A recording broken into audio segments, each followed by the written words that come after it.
আসসালামু আলাইকুম সবাইকে।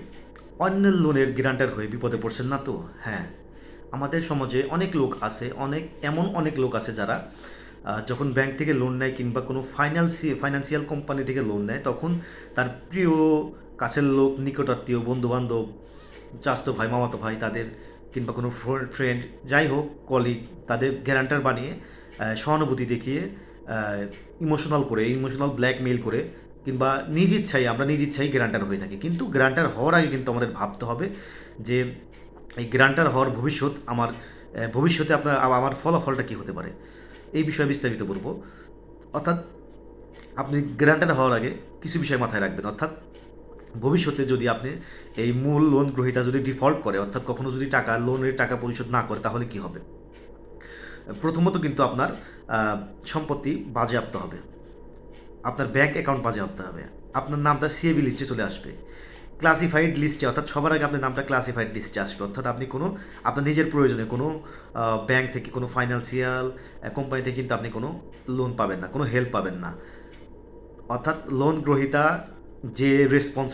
যে মূল লোন গ্রহীতার রেসপন্সিবিলিটি, সেম রেসপন্সিবিলিটি আপনাকে পালন করতে হবে। অর্থাৎ আপনি টাকা না নিয়েও, শুধু গ্যারান্টার হয়েও আপনাকে সেই লোন পরিশোধ করতে হবে এবং সেই গ্যারান্টার হয়ে মূল লোন গ্রহীতার দায়িত্ব পালন করতে হবে। কারণ গ্যারান্টার এই জন্যই রাখা হয় যে যদি মূল লোন গ্রহীতা না থাকে, তাহলে গ্যারান্টারকে ধরে সব টাকা লোনের টাকা তারা পরিশোধ করে নেবে। আমার দেখা মতে, অর্থাৎ আমার বাস্তব অভিজ্ঞতা থেকে বলতেছি, আমাদের এমন অনেক ক্লায়েন্ট আছে যারা সেম, অর্থাৎ তিনি তার বন্ধুর লোনের গ্রহীতা গ্যারান্টার হয়ে মানে আজ পর্যন্ত লোনটা পরিশোধ করতে পারে না। অর্থাৎ তিনি আদালতের বারান্দায় আসতেছে মাঝে মাঝে এবং হাজিরা দিয়ে যাচ্ছে এবং মীমাংসার জন্য একটা আলাপ আলোচনা চলছে যে কীভাবে তিনি টাকাটা দেবে। অনেকে এরকম ভুক্তভোগী আছে।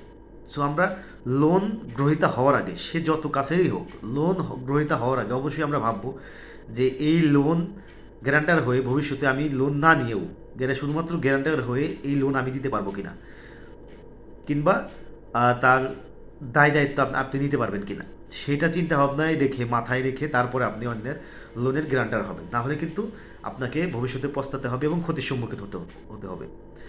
আশা করি বুঝতে পারছেন।